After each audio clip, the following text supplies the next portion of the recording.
পশ্চিমবঙ্গে এসে ধুলিয়ান ও শামশেরগঞ্জের ঘটনায় এনআইএ তদন্ত ও পশ্চিমবঙ্গের রাষ্ট্রপতি শাসনের দাবি জানালেন বিশ্ব হিন্দু পরিষদের সর্বভারতীয় সভাপতি অলোক কুমার। আজ বীরভূমের রামপুরহাটের খরমাডাঙ্গা গ্রামে একটি অনুষ্ঠানে যোগ দিতে এসে সাংবাদিক সম্মেলন করে এই জানালেন তিনি।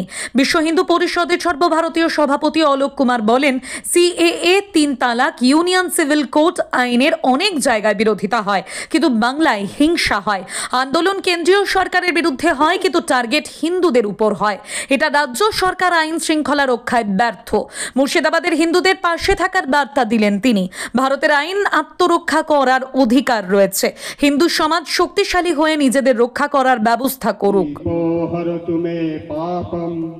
শুভম দীপম নমস্তুতে। ওম অসতমা সদ্গময় তমসং পদম শত্রু বুদ্ধি বিনাশায় দীপ জ্যোতি নমস্তুতে।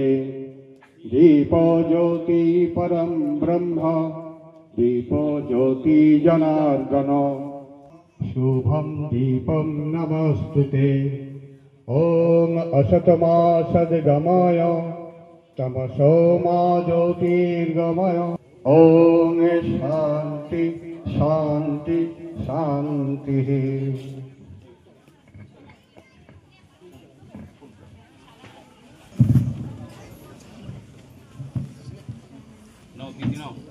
दीदी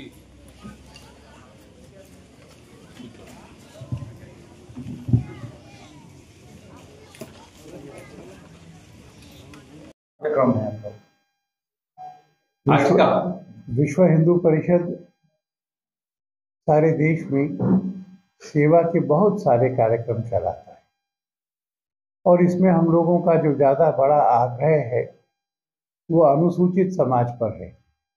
अनुसूचित जाति और अनुसूचित जनजाति शिक्षा के द्वारा, संस्कार के द्वारा उनको इस लायक बनाना कि वो अच्छे काम धंधे कर सकें, अपने धर्म के रास्ते पे चल सकें और सामाजिक आर्थिक दोनों तौर पर मेन स्ट्रीम में बराबर आ जाए।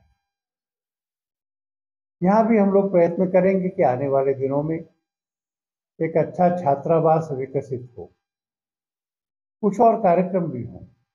एक मंदिर भी यहाँ बना हुआ है, इसलिए यहाँ के समाज के लोगों से मिलने के लिए और यहाँ कौन कौन से सेवा के काम शुरू हो सकते हैं इसको खोजने के लिए मैं आया हूँ और मुझे विश्वास है कि अगले दिनों में यहाँ कुछ अच्छे काम शुरू होंगे।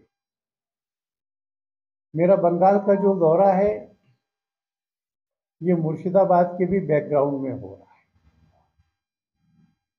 है। एक आश्चर्य की बात है कि चाहे सीएए हो, चाहे ट्रिपल तलाक हो, चाहे यूनिफॉर्म सिविल कोड हो, बहुत जगह विरोध होता है पर हिंसा बंगाल में होती है।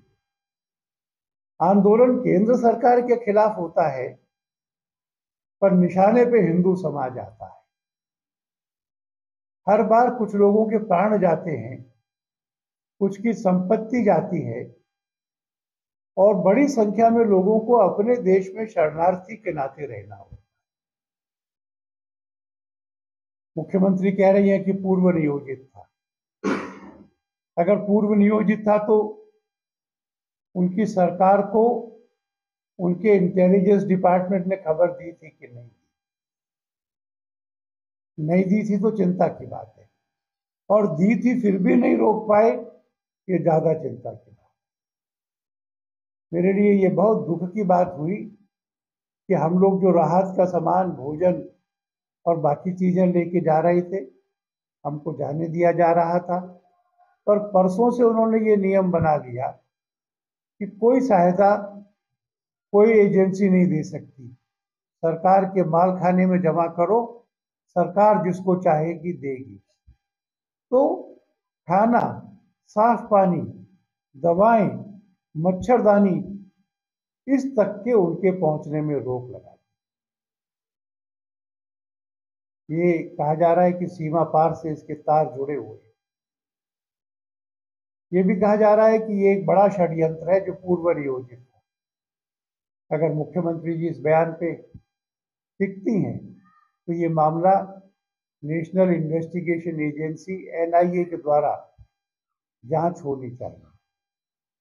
मुख्यमंत्री जी ने कहा है कि वो संसद के द्वारा पारित, राष्ट्रपति जी के द्वारा हस्ताक्षरित गजट में भारत के संविधान के अंतर्गत जो कानून बना है उसको बंगाल में लागू नहीं होने दें।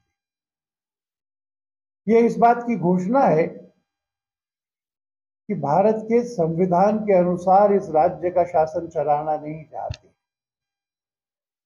और अगर ये break down of constitutional machinery है, मैं समझता हूं है, ये लॉ एंड ऑर्डर का एक लगातार होने वाला फेल्योर है, तो केंद्र सरकार से हम मांग करेंगे कि बंगाल में राष्ट्रपति शासन लगाने पर तुरंत फैसला करना है। आज सारे देश के हर जिला मुख्यालय में विश्व हिंदू परिषद प्रदर्शन करके और सरकार के नाम पे ज्ञापन दे रहा है कि राष्ट्रपति शासन लगाओ।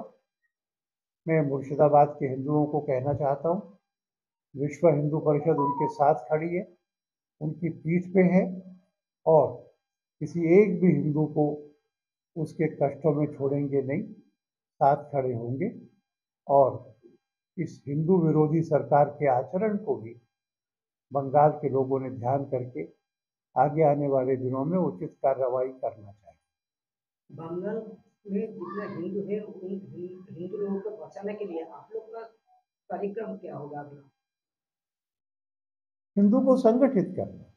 मैं ये स्पष्ट कहना चाहता हूं कि भारत का कानून आत्मरक्षा करने का अधिकार देता है, और इसलिए अगर दंगा और हमला होता है तो हिंदू समाज को उसका जवाब देने के लिए कानून का अधिकार और संरक्षण प्राप्त है।